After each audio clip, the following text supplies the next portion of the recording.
Olá, tudo certinho com vocês? Muito bem, criançada, hoje a nossa aula é de ciências, página 123 a 125, tá bom? Olha lá, 123. Energia que vem do sol. No segundo bimestre, aprendemos que as plantas utilizam a fotossíntese para produzir seu alimento a partir de nutrientes do sol, da energia do sol e gases da atmosfera. Para usar a energia do sol para construir seu corpo e acumular energia e alimento, as plantas são chamadas de produtores. Revise o processo da fotossíntese. Faça um esquema utilizando setas e desenho que mostra os locais onde a planta retira gás carbônico, água e sais minerais e energia para realizar a fotossíntese. Então, vocês vão desenhar, tá? Uma plantinha mostrando da onde com setas, tá? Mostrando que local que a planta retira gás carbônico, água e sais minerais e energia, tá bom? Para isso, vocês têm que desenhar a plantinha, o sol, tá bom? Certinho? Muito bem. Ó, saiba mais. O sol é essencial não só para as plantas, como para outros seres vivos. Para termos ossos saudáveis, precisamos da vitamina D. Para produzirmos essa vitamina, nosso corpo precisa ficar exposto à luz solar. Devemos ter uma alimentação saudável. Peixes, leite e alguns óleos vegetais são os principais alimentos que fornecem vitamina D. Uma alimentação saudável e variada é importante para mantermos um corpo saudável. Tá vendo, gente? Comer coisinhas saudáveis, hein? Certinho? Desenha aqui pra Anjo, olha lá, ó. Tá vendo? Uma plantinha de exemplo. Então, vocês desenham uma plantinha, o sol, água, solo e vai mostrando com as setas o que elas precisam. Tá bom? Certinho? Agora nós vamos para a página 124. Produtores e consumidores. Os produtores, como as plantas, são a base da alimentação de diversos ecossistemas, pois retiram energia do sol e não precisam se alimentar de outros seres vivos. Tá, gente? Tá falando da plantinha, tá? Consumidores, então os produtores, eles produzem o seu próprio alimento.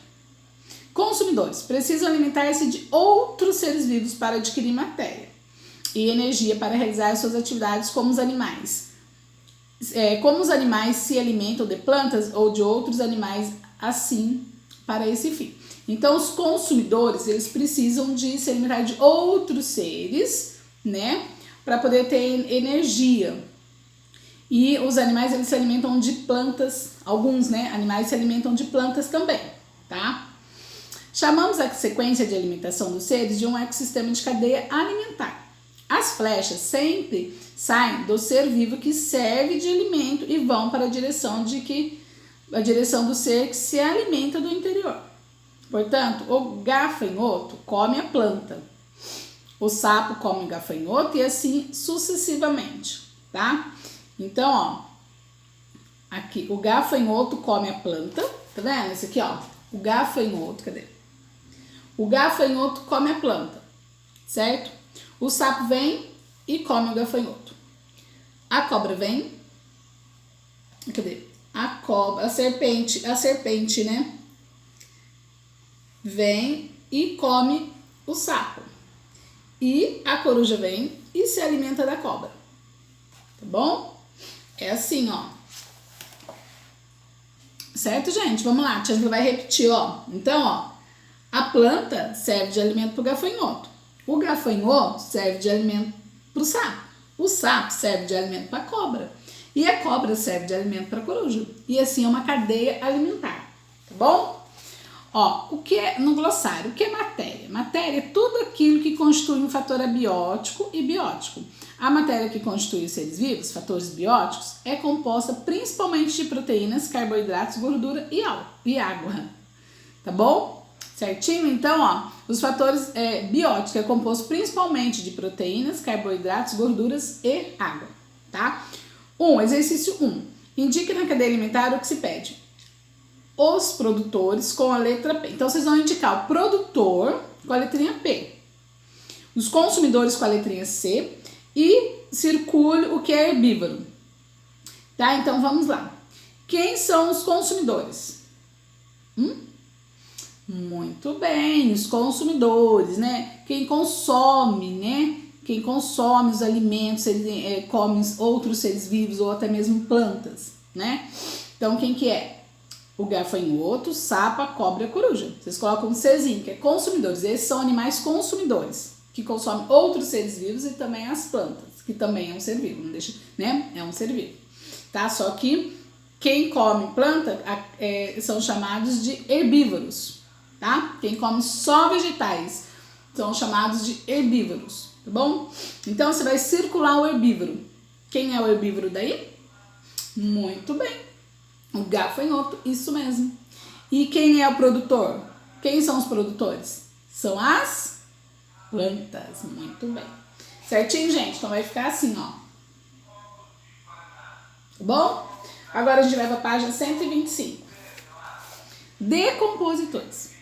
São compostos principalmente de micro-organismos como bactérias e fungos. Eles decompõem toda a matéria da qual os seres vivos são constituídos, ou seja, quebram em minúsculos pedacinhos. A partir desse processo, os seres retornam à condição mineral ou de outras substâncias importantes, o solo, e podem ser reaproveitados pelas plantas. Então, eles são muito importantes para o solo, tá, gente? E para o reaproveitamento das plantas. Do produtor até o consumidor final, todos os seres acabam sendo decompostos pela ação dos decompositores. Então, gente, todos os seres, tá, gente? Do produtor até o consumidor são decompostos pelos decompositores, tá? Eles acabam sendo decomposto, né? Se decompõem por causa da ação dos decompositores. A matéria que constitui seus corpos retorna ao solo na forma de nutrientes. A planta utiliza esses nutrientes e o ciclo recomeça. Então, eles acabam se decompondo e isso vai para o solo, nutrindo o solo. E a planta aproveita para nutrir daquilo e crescer e ficar forte, tá bom? Olha aqui, ó, essa aqui é a ação dos decompositores. Tá vendo? Quando a gente deixa um pãozinho embolorar, ele está sendo decomposto, tá vendo? Pelos decompositores. Fica emboloradinho, a gente fala que fica emboloradinho. Ó, então aqui, ó, tá vendo?